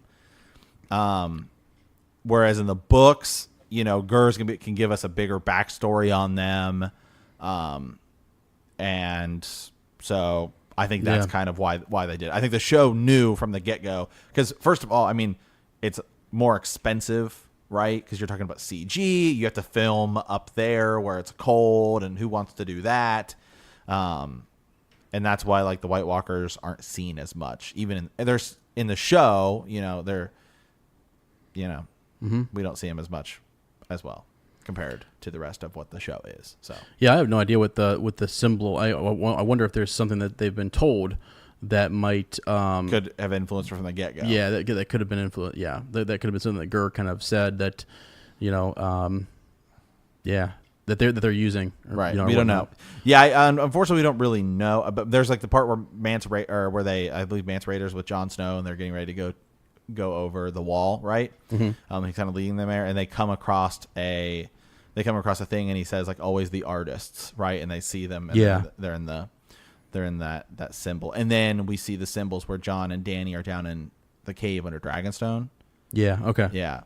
Gotcha. Just another clear up here because we'll keep to the book series. So whites are dead men or creatures raised by the others. And it doesn't say this, but we're going to say others / White Walkers, Right. seemingly when touched by the cold that accompanies them. Anyone who falls against the others must be burned, or else the dead will rise again as their thralls. Fear of their own dead becoming whites leads the free folk to burn them. So yeah. So whites are those who are raised, and the others would just be. And actually, Gur, when he talks about the others, I read just a quick little snippet here. He can't really. He describes what the others are not. Yeah. Not really what they are. Yeah. So, in the show, a lot of times they just call them the Army of the Dead, as like a loose. Yeah, as the whites. Yeah, and the whites. Yeah, with the generals. All right. Bran gets touched by the Night King, allowing him to cross the spells. To allow the army to gain access to the cave under the weirwood tree. Why didn't Bran then turn? And do you think he gained access to the cave because they share the same blood, the blood of the Starks? Yeah, I don't think he turned because he was in like Raven mode. You know what I mean? Where he's like going through and looking there. So he didn't actually touch Bran. He touched like an aspect of Bran. Again, this is show. This is show. Yep. All of his questions are show. Show based. Yeah. Okay. Yeah, we're nowhere close to that in the books. Yeah. Yep. Yeah. So I don't know. What do you think, Sarson? Yeah, and it's different because like he was touched through, not physically, but touched through, the connection, like the green site or the weirwood, connection, right? Yeah. So it's interesting that he's actually, is he touched or is he just seen in the show? No, he grabs his arm. He grabs his arm. Okay. Yeah. So he grabs his arm, and does that allow him to cross the spells and to allow his army to gain access to the caves under the? Well, I think it's actually in the show that they're kept out with fire. The whites are, right. Yeah. So and then it's actually when the others cross the fire, that the fire disbands and then the whites can enter. But it's only after he grabs Bran. So I think it is like right, and so it's like the question is not. So I think the whites only just get in because the others are able to bring the fire down, etc. I think it's more about the. So the question is then, would the others touching Bran, is that what gets them access to it? I don't really think so. I do. Yeah, I know a lot of people. In the show. I mean, I get that. That's where everybody has theories that like now that he's touched Bran, he can cross the wall, like he can go through. That's what I thought was going to happen. Yeah, that's how I thought he would get. I thought, and we had referenced this way back in the day on some other things. We had no idea what was going to happen. That's what I thought. I thought that because he touched Bran's arm and he kind of broke the spell of the cave, is that Bran would then go south. And the Night King would then be able to do it. Little did we know, Daenerys is going to fly up, and she's going to take the dragon, and all that stuff. So again, this is one place where I think the shows and books are going to be completely different. Yeah. Yep. But as these are all questions about the show. Do you think he gained access to the caves because they share the same blood? I think it's just because he broke I think he just broke like the power of it. Yeah. That would make more sense. If I had to fall on one side of this, I would say, it's because the connection that was made somehow, broke the spell or gained access through their meeting. Yeah. Him touching. And this is one thing, as we've talked about a lot about, is that the show actually, the Three-Eyed Crow / Raven or whatever, may be a good guy in the show, and may totally not be in the books. Right. Yep. There's still a lot of people that think it's not. Even in the show, but so okay, yeah. Here we go. And last kind of thing here, seeing how the Starks are one of the oldest standing houses from the time of the First Men, would this then be possible that a Stark was punished for the attacks on the Children of the Forest? The Starks have always seemed to be a house somewhat feared by those of the realms. They are a strong and established family in the North and have proven to be superior soldiers in the field of battle.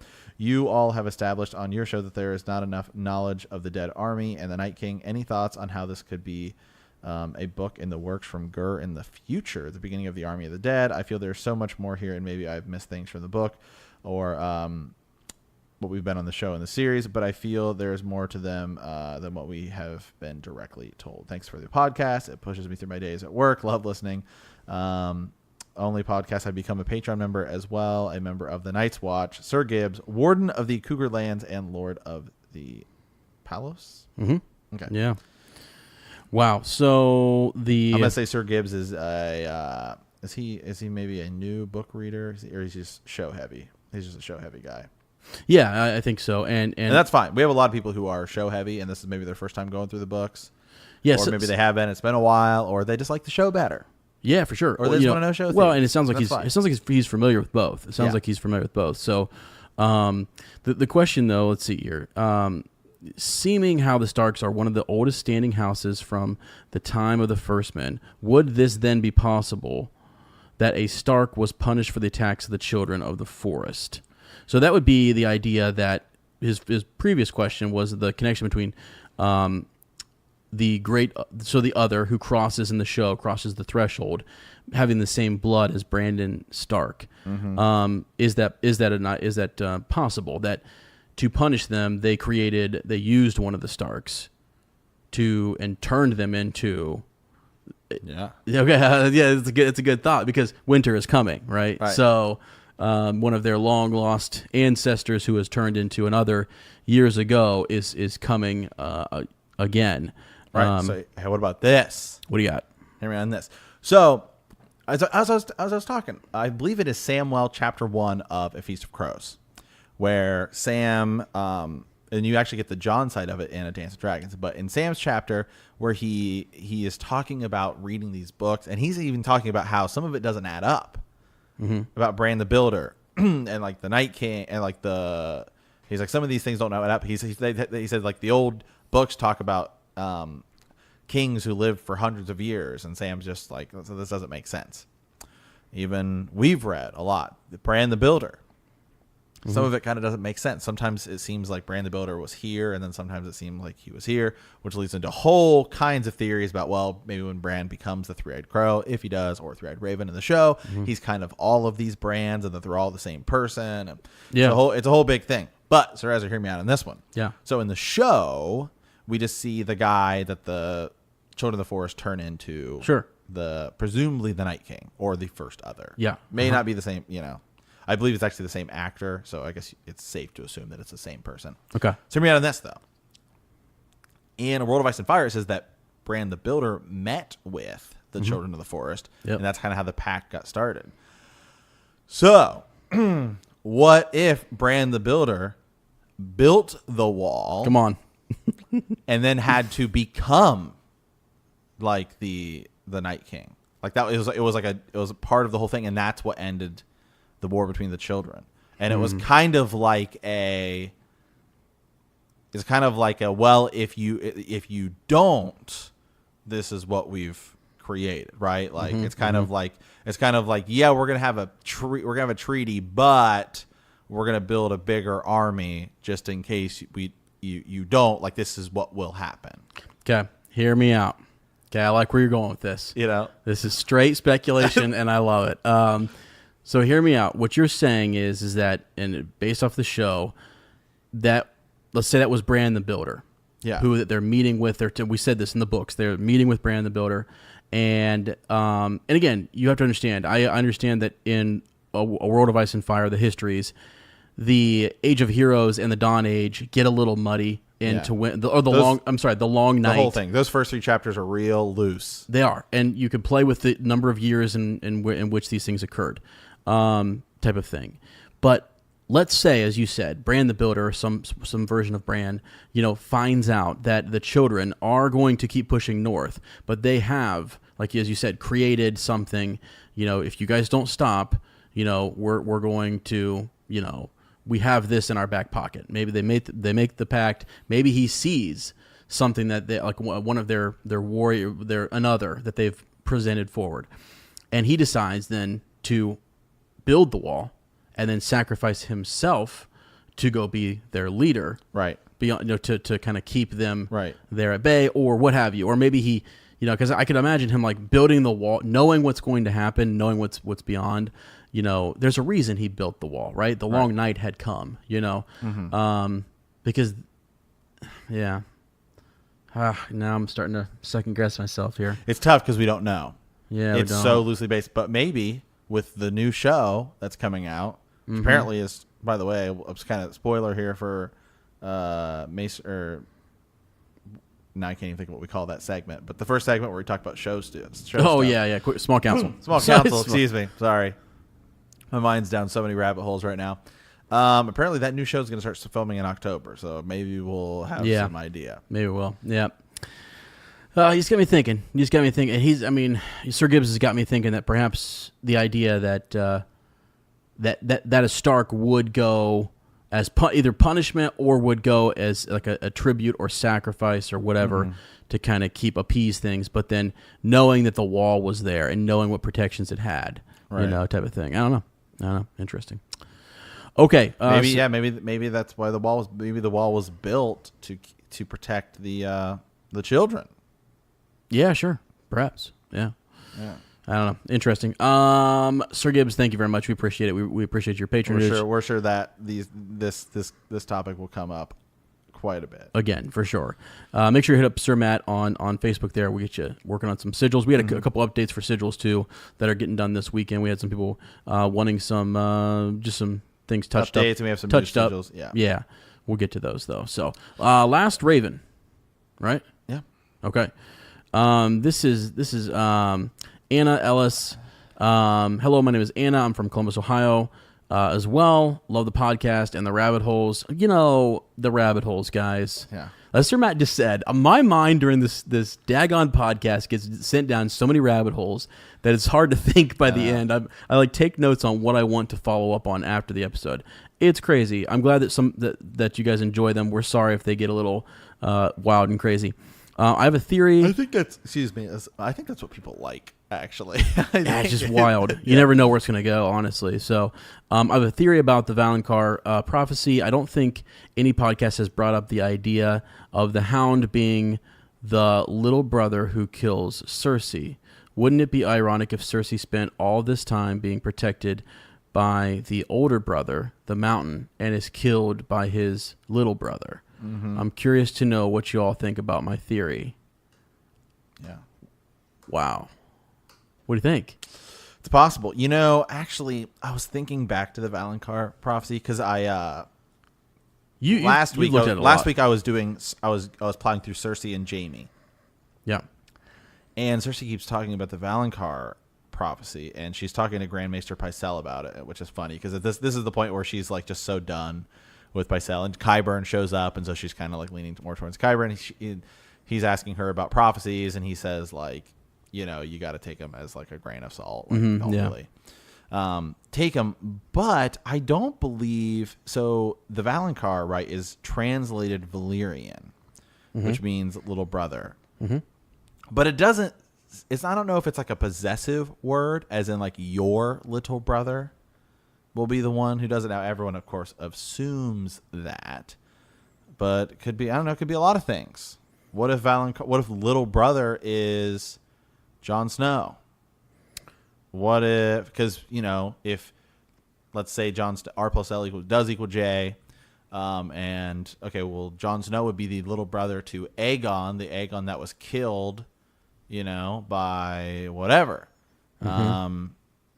Little brother could be, like, in an odd way, Viserys Targaryen, right? Viserys is the one that actually sets up Daenerys because she was supposed to be betrothed to Rhaegar. What if it's the little brother of Rhaegar? Yeah. It doesn't necessarily mean her little brother. And, of course, Jaime and Tyrion are both of her little brothers. Right. So that for sure. You've got Tyrion is the youngest brother, and then Jaime is her little brother just because she came out first. She came out first. Yeah, exactly.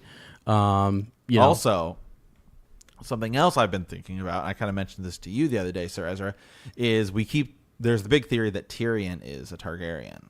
Well, what if actually Jaime and Cersei, this is a total rabbit hole here, but I was just thinking about it the other day, are Targaryens? Because we know that the Mad King tried to take liberties on the bedding night, which would actually be much closer to when Jaime and Cersei were born. So it's just theorized with the Tyrion theory that at some point he did actually take liberties with, I get you. his wife. And then, okay, that would be Tyrion, because Tyrion's a little bit younger, right? He's a couple years younger. He's not. Right. So what if he actually did, though, take liberties on the betting night? Well, then that would actually make it possible that Cersei and Jaime are half Targaryen. Now, of course, they don't share any of the traits, and the whole thing is, well, Tyrion is a dwarf and whatever. But if you look at Cersei, isn't Cersei much more comparable to the Mad King than... yeah, she's the Mad Queen, isn't she? I mean, she's turned into it for sure. Yeah. Huh. And all three of... And it's possible all three of them will have something to do with wildfire. So we know Cersei, at least in the show, blows up the Sept of Baelor. She knows about the wildfire. She uses the wildfire to burn down most of the Red Keep because she thinks Tyrion, right, is in the walls in the books. In the show, she blows up the Sept of Baelor. Tyrion uses wildfire during the Battle of the Blackwater. So maybe at some point Jaime uses it for something. I don't know. Yeah. Interesting. Just thinking about all of they all three could be. They could be, yeah. So, but anyway, so what if Tyrion was actually Tywin's son, and then Jaime and Cersei weren't? Are not, yeah. You know what I mean? And crazy. also they're incestual, which is also a Targaryen trait.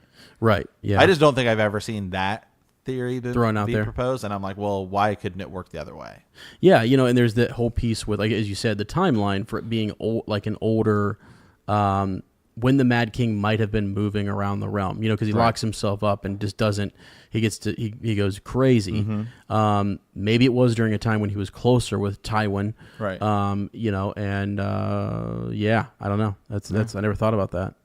Boy, or just before they get married, and because the betting night seems to be when he's trying to make his biggest move. For the Tyrion Targaryen theory, people would just assume it happens.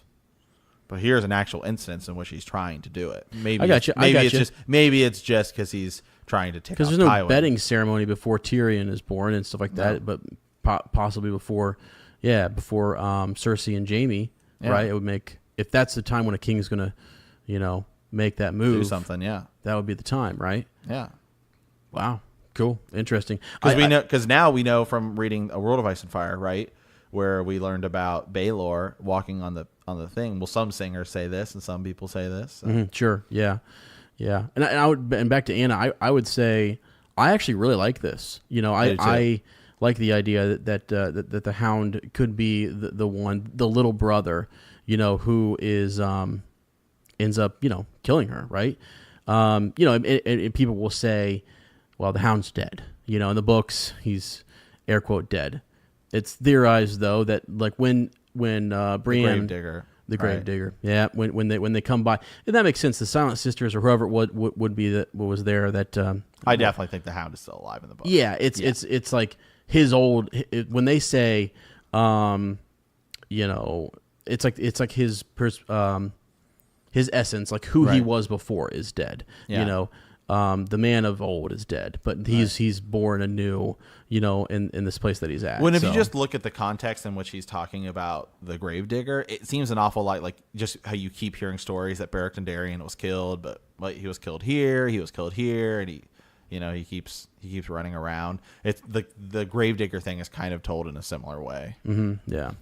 Yep. So you'd have to. Well, the reason I bring that up is you'd have to assume that the Gravedigger is Sandor.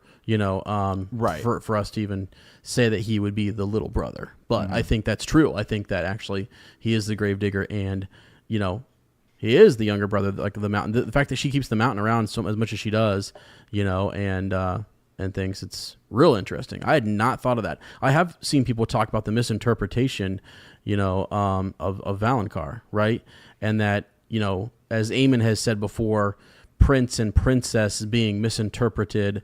They talk about the Tyrashi language and the Valyrian language and Old Valyrian.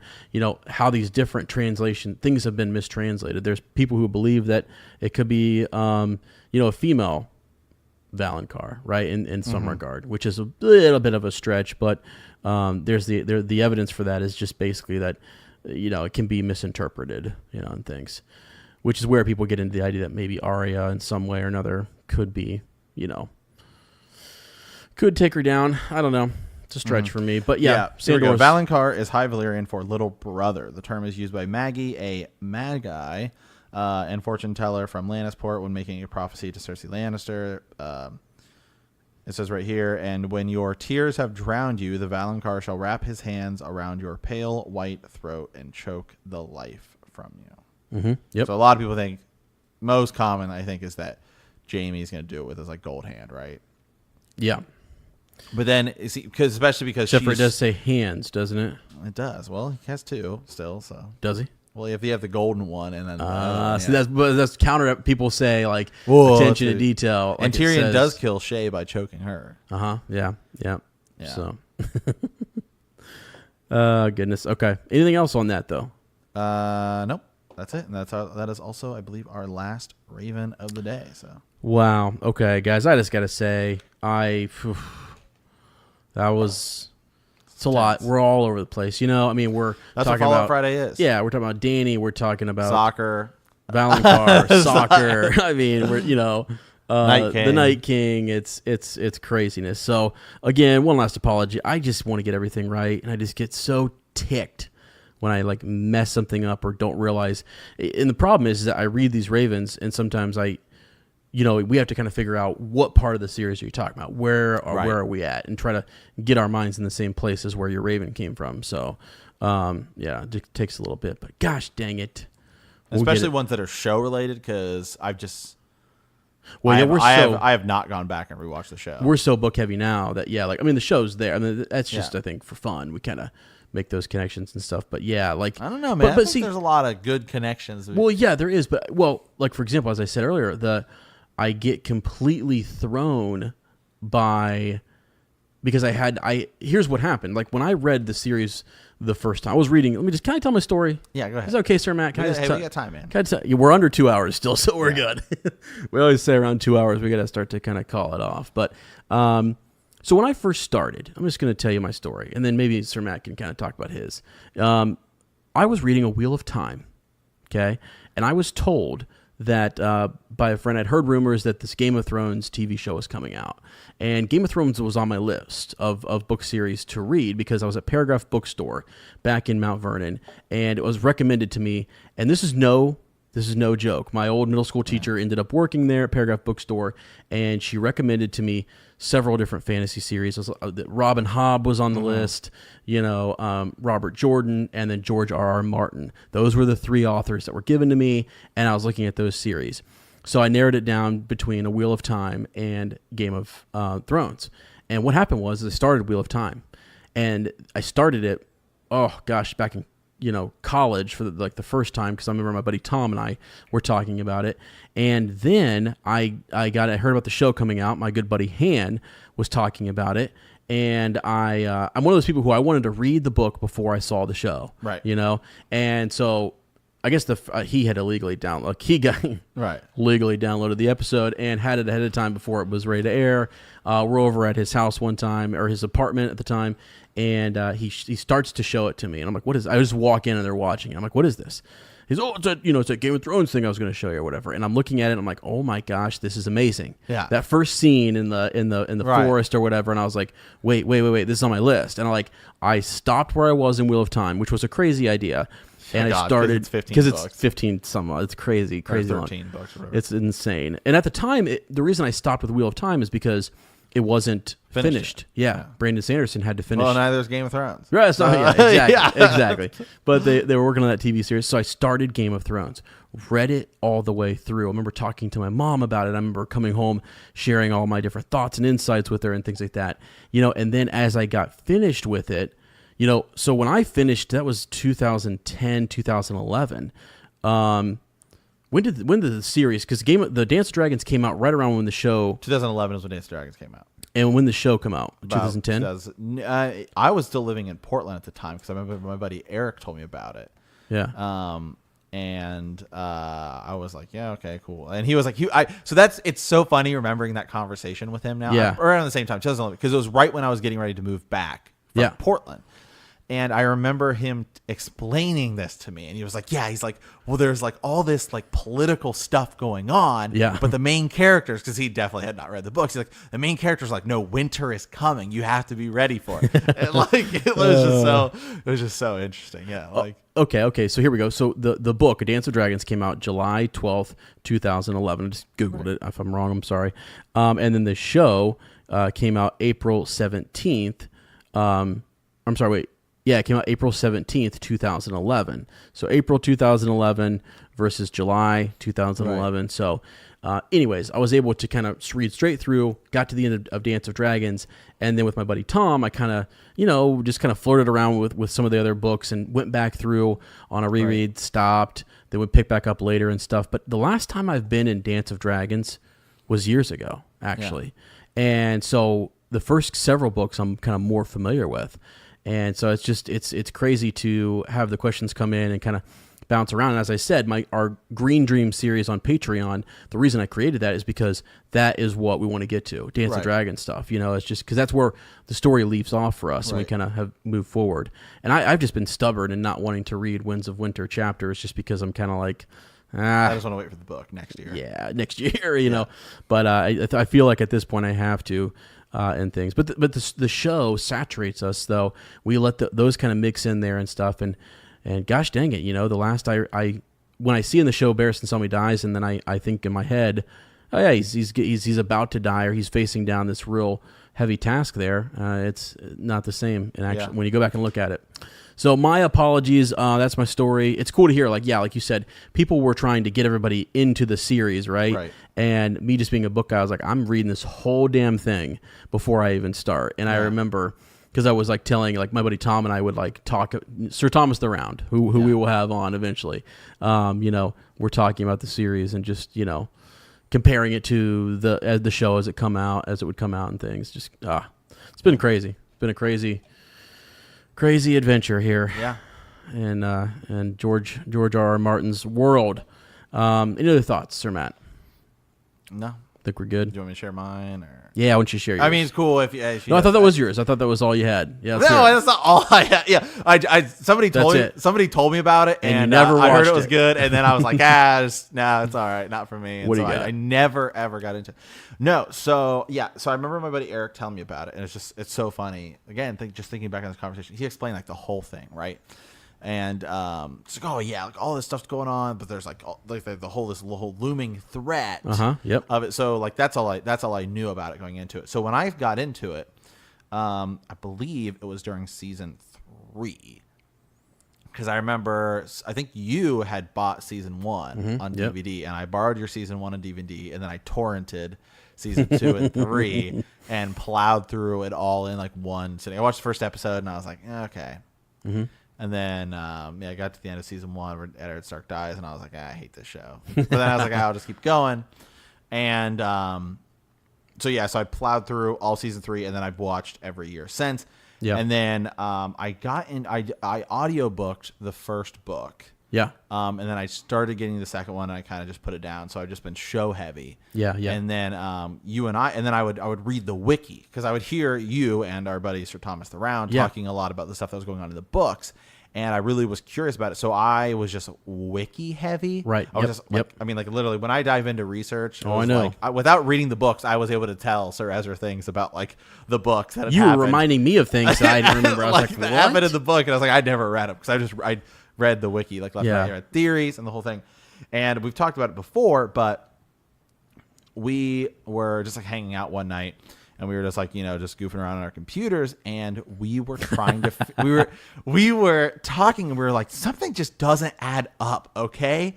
Like, and we were just going back, we're like, how is it that Eddard Stark cheated on his wife? Like, it just doesn't make sense. Like, no way. So we were like looking at it, and we were like, it's got like roughly this amount of time, like the whole thing. And we put together R plus L equals J, and we lost our minds. We were like, oh my God, we figured something out. Like, no one else has ever figured this out. And we were like, I mean, literally losing all night. Our minds. Guys, we were up all night getting to this realization. And we hadn't looked up theories or anything at this point. And we just like, I remember just like, oh my God. I was like, minds blown, the whole thing. And then we're just like, we were like, somebody's had to figure this out. And so like, we look it up, and it's like, the biggest It's theory, the biggest theory ever. out there, We're like, oh, okay. But Oh yeah. it was just so funny because we were just like piecing it together, and I just remember I had like my hands on my head. I'm like, Ez. I was like, hear me out on this. I was like, what if Jon Snow is the child of Lyanna Stark and Rhaegar Targaryen?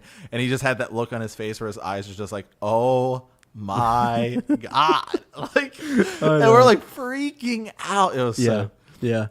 Well, because I think only to have our what we thought was like, we just uncovered the biggest thing in the world, to have it find like literally minutes later be like, oh yeah, guys, everyone has figured it out for a long time. Figured this out for years. And the more you read, see, that's the thing.